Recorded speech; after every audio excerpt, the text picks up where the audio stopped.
दोस्तों, आज हम देखेंगे कौन है बाबा खाटू श्याम जी, क्या है उनकी कहानी।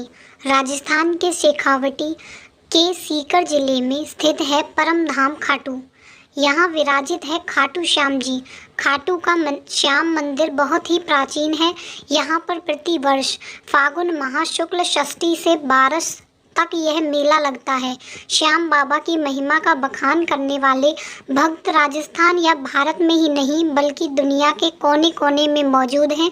आओ जानते हैं कि कौन है बाबा खाटू श्याम जी, क्या है उनकी कहानी। कौन है खाटू श्याम जी?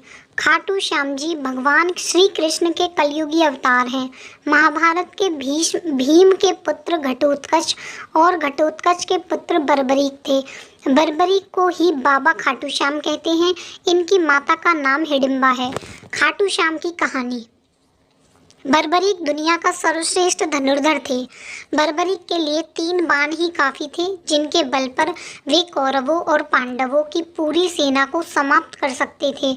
युद्ध के मैदान में भीम पौत्र बर्बरीक दोनों खेमों के मध्य बिंदु एक पीपल के वृक्ष के नीचे खड़े हो गए और यह घोषणा कर डाली कि मैं उस पक्ष की तरफ से लड़ूंगा जो हार रहा होगा।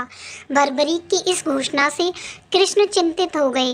भीम के पौत्र बर्बरीक के समक्ष जब अर्जुन या भगवान श्री कृष्ण उसकी वीरता का चमत्कार देखने के लिए उपस्थित हुए, तब बर्बरीक ने अपनी वीरता का छोटा सा नमूना मात्र ही दिखाया।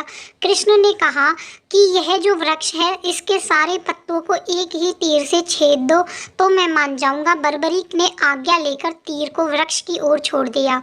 जब तीर एक एक करके सारे पत्तों को छेदता जा रहा था, उसी दौरान एक पत्ता टूटकर नीचे गिर पड़ा।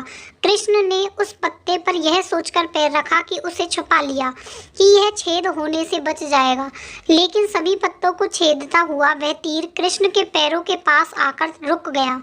तब बर्बरीक ने कहा कि प्रभु, आपके पैरों के नीचे एक पत्ता दबा हुआ है, कृपया पैर हटा लीजिए, क्योंकि मैंने तीर को सिर्फ पत्तों को छेदने की आज्ञा दे रखी है, आपके पैर को छेदने की नहीं। उसके इस चमत्कार को देखकर कृष्ण चिंतित हो गए।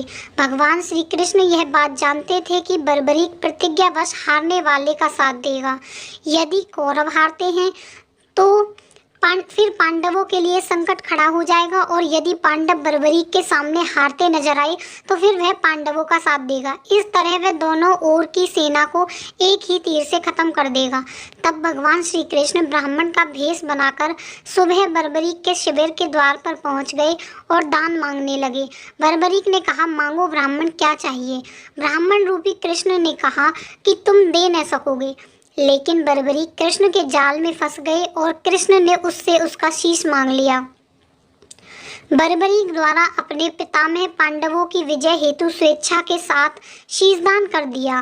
बर्बरीक के इस बलिदान को देखकर दान के पश्चात श्री कृष्ण ने बर्बरीक को कलयुग में स्वयं के नाम से पूजित होने का वर दिया। आज बर्बरीक को खाटू श्याम के नाम से पूजा जाता है। जहाँ कृष्ण ने उसका शीश रखा था, उस स्थान का नाम खाटू है। कहानी समाप्त होती है। आशा करती हूँ आपको कहानी पसंद आई होगी। अगर आपको कहानी अच्छी लगी तो लाइक और कमेंट करें तथा चैनल को सब्सक्राइब करें। धन्यवाद।